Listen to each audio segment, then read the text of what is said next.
নমস্কার। আজকের ঠাকুরের প্রণাম মন্ত্রের ব্যাখ্যা তুলে ধরা হলো। ওম স্থাপকায় চ ধর্মস্য সর্বধর্মস্বরূপিণে অবতার বরিষ্ঠায় রামকৃষ্ণায় তে নমঃ।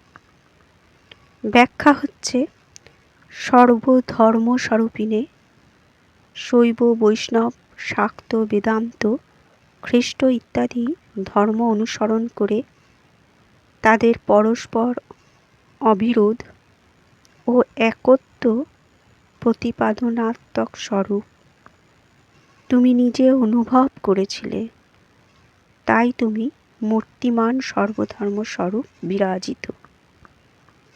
ধর্মস্য স্থাপকায় চ, সর্বধর্ম সমন্বয় করে সেই সমন্বয়ী ধর্ম জগতে স্থাপনকারী।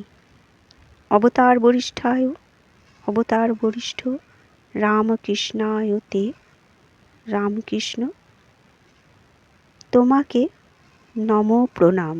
অবতার বরিষ্ঠ, অবতার বরিষ্ঠ শব্দের দ্বারা বিবেকানন্দ ঋষির ইষ্ট দেবতার প্রতি নিষ্ঠা প্রকাশ পেয়েছে, যিনি ত্রেতা যুগে শ্রীরামকৃষ্ণ রূপে লোকাতীত হয়েও লোককল্যাণ মার্গ ত্যাগ করেননি, যিনি দাপর যুগে শ্রীকৃষ্ণ রূপে অর্জুন স্থানীয় অনেক শরণাগতের মোহকলুষ ধ্বংস করেছেন, তিনি শ্রীরামকৃষ্ণ রূপে অবতীর্ণ। যে রাম যে কৃষ্ণ ইদানিং সেই এই দেহে রামকৃষ্ণ, এই কথা স্বয়ং শ্রীরামকৃষ্ণই বলেছেন। অতএব অবতার বরিষ্ঠ শব্দটির প্রয়োগ সুসঙ্গতই হয়েছে।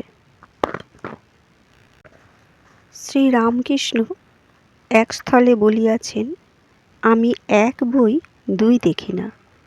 অদ্বৈতভাব তাঁহার জীবনে এমন নিবিড় ও অবিচ্ছেদ্যভাবে রূপ পরিগ্রহ করিয়াছিল যে ইহাকে তিনি সমস্ত প্রকার ভাবাতীত অবস্থারূপে অনুভব করিয়াও ভাবরাজ্যের সমস্ত প্রকার সাধন ও কর্মপ্রচেষ্টার পশ্চাতে ইহাকে বৌদ্ধিক স্তরে স্থিত করিতে উপদেশ প্রদান করিয়া বলিয়াছেন, অদ্বৈত জ্ঞান আঁচলে বাঁধিয়া যাহা ইচ্ছা তাহা করো। আমরা জানি অদ্বৈত বেদান্ত সাধনের পূর্বেও ভাবরাজ্যর অন্যান্য সাধনার পরাকাষ্ঠা ও সর্বোচ্চ অনুভূতিতে তাহার মন অদ্বৈতাভিমুখী হইয়াছিল।